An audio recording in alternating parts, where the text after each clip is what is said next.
एक राधेश्याम नामक युवक था। स्वभाव का बड़ा ही शांत एवं सुविचारों वाला व्यक्ति था। उसका छोटा सा परिवार था जिसमें उसके माता पिता, पत्नी एवं 2 बच्चे थे। सभी से वो बेहद प्यार करता था। इसके अलावा वो कृष्ण भक्त था और सभी पर दया भाव रखता था। जरूरतमंद की सेवा करता था, किसी को देख नहीं देता था। उसके इन्हीं गुणों के कारण श्री कृष्ण उससे बहुत प्रसन्न थे और सदैव उसके साथ रहते थे। और राधेश्याम अपने कृष्ण को देख भी सकता था और बातें भी करता था। इसके बावजूद उसने कभी ईश्वर से कुछ नहीं मांगा। वह बहुत खुश रहता था क्योंकि ईश्वर हमेशा उसके साथ रहते थे, उसे मार्गदर्शन देते थे। राधेश्याम भी कृष्ण को अपने मित्र की तरह ही पुकारता था और उनसे अपने विचारों को बांटता था। एक दिन राधेश्याम के पिता की तबीयत अचानक खराब हो गई। उन्हें अस्पताल में भर्ती किया गया। उसने सभी डॉक्टर्स के हाथ जोड़े, अपने पिता को बचाने की मिन्नतें की, लेकिन सभी ने उससे कहा कि वो ज्यादा उम्मीद नहीं दे सकते और सभी ने उसे भगवान पर भरोसा रखने को कहा। तभी राधेश्याम को कृष्ण का ख्याल आया और उसने अपने कृष्ण को पुकारा। कृष्ण दौड़े चले आए।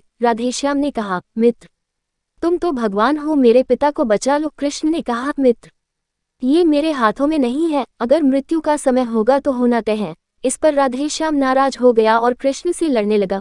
गुस्से में उन्हें कोसने लगा। भगवान ने भी उसे बहुत समझाया पर उसने एक ना सुनी। तब भगवान कृष्ण ने उससे कहा, मित्र, मैं तुम्हारी मदद कर सकता हूँ, लेकिन इसके लिए तुम्हें एक कार्य करना होगा। राधेश्याम ने तुरंत पूछा, कैसा कार्य?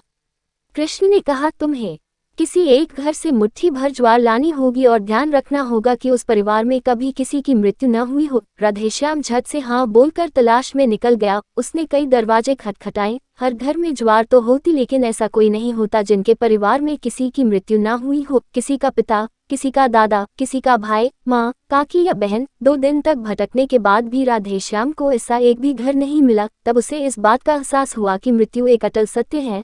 इसका सामना सभी को करना होता है, इससे कोई नहीं भाग सकता। और वो अपने व्यवहार के लिए कृष्ण से क्षमा मांगता है और निर्णय लेता है जब तक उसके पिता जीवित हैं उनकी सेवा करेगा। थोड़े दिनों बाद राधेश्याम के पिता स्वर्ग सिधार जाते हैं। उसे दैख तो होता है, लेकिन ईश्वर की दी उस सीख के कारण उसका मन शांत रहता है। दोस्तों, इसी प्रकार हम सभी को इस सच को स्वीकार करना चाहिए कि मृत्यु एक अटल सत्य है। उसे नकारना मूर्खता है। डैक होता है लेकिन उसमें फंस जाना गलत है, क्योंकि केवल आप ही उस डैक से पीड़ित नहीं है, अपितु संपूर्ण मानव जाति उस डैक से रूबरू होती ही है। ऐसे सच को स्वीकार कर आगे बढ़ना ही जीवन है। कई बार हम अपने किसी खास के चले जाने से इतने बेबस हो जाते हैं कि सामने खड़ा जीवन और उससे जुड़े लोग हमें दिखाई ही नहीं पड़ते। ऐसे अंधकार से निकलना मुश्किल हो जाता है। जो मनुष्य मृत्यु के सत्य को स्वीकार कर लेता है उसका जीवन भार विहीन हो जाता है और उसे कभी कोई कष्ट तो नहीं सकता। वो जीवन के हर क्षेत्र में आगे बढ़ता जाता है।